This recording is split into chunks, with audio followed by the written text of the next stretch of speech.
I thought I would do a video on my thought process on choosing a pattern for a quilt.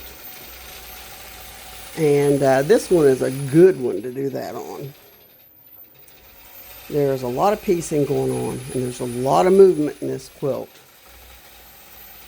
By movement, I mean you've got vertical lines, you've got horizontal lines, you've got diagonal lines, and triangles on point. And that's what stands out to me the most, more than any of the fabrics. Even though some of the fabrics actually have that going on also. So, I was looking for a texture pattern that would resemble these multitudinous changes in direction on the pattern, and see if I couldn't mimic that in the quilting. I also went with a light color, again, of what I think is the most prominent color, which is the green. And so I went with a light glide that doesn't show up too much, but just enough to not make this area look too naked. Now, I had a lot of patterns picked out, and I'll show you in a moment why I chose this pattern. But first I want to mention these are quilt clips. Quilt clips, I wouldn't quilt a quilt without them, because in the quilting process, as that machine is stitching, it pulls on the quilt. And you've already basted the sides. So if you don't have something to hold that quilt, it's going to pull the middle up, and when you get to the bottom of the quilt, you're going to have a big frown line. And sometimes you even actually have a smile line. If you have stretchy fabric and you've pulled on it and it stretches, or if the fullness in the quilt from the piecing is such that it would cause either one of those problems to exist. I don't trim the little threads unless I've got one that's really interfering with quilting. I leave that up to the customer to finish that so that I can be more efficient in getting the quilting jobs done. This quilt has a pieced back. It's not intricately pieced, which is a good thing, because you can run into problems when you have seams that actually are one seam on top of another. The spoon foot on this machine is good for that. It glides across most thick places. But she gave me a big enough back that I could lay it where I needed to lay it. And she has a pieced part here too on the back side that I wanted to show up, and I tried to put it as close to the middle as I could. Now, let's look at the patterns. I pretty much knew what I was going to go with when I saw it, but I chose a few other patterns that you could justify the use of on this quilt. This is a woodland type fabric collection that the quilt is made from. So a leaf like this could have gone and would have looked nice in the big white patterns. But the lines were kind of close on the leaf, and I thought, you know, with so many seams front and back, that may not be the best selection.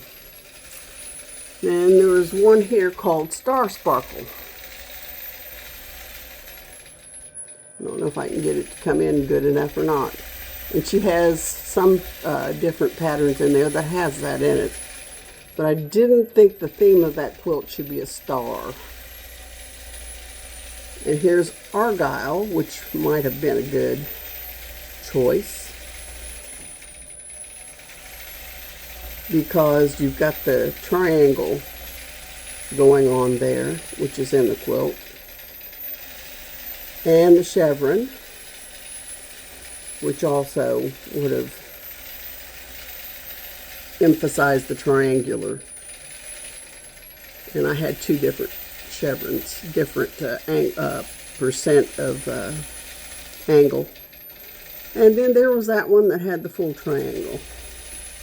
They call that vintage Singer, but I don't see that much. When it's quilted out, you can't tell it, but you've got the triangles and a few other odd shapes going on there that could have possibly fit into that. But this one, Crisscross Applesauce, has it all. It's got the vertical lines, horizontal lines, triangular motion going on. So I went with that one. And here's what it looks like quilted out. Like I say, it's not prominent, the color I chose. There's the stars. That's similar to the pattern I showed you.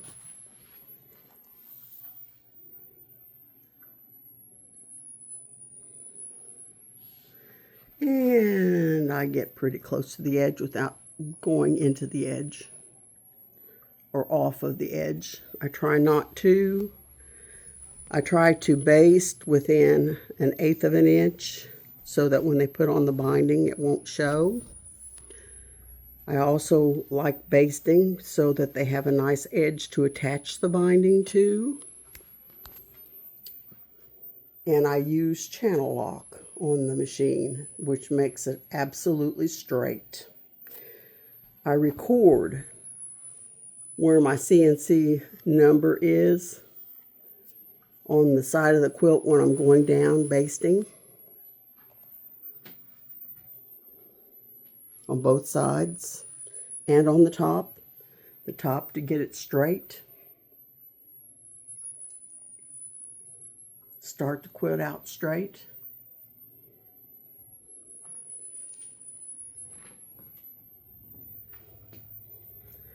And when I roll this quilt, I'm going to make sure this left side, first of all, matches the registration points on the CNC equipment.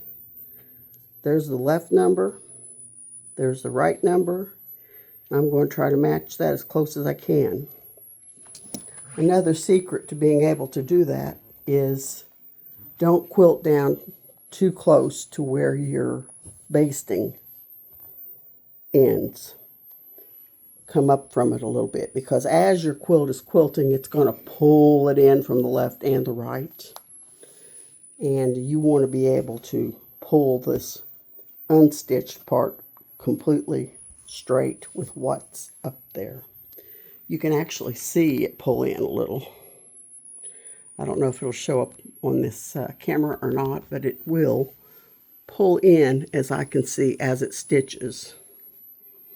That's why when a person makes a quilt, they should always figure 1 inch to 2 inches shrinkage from the actual size of the quilt, because the stitching, every stitch that goes down and back pulls it in.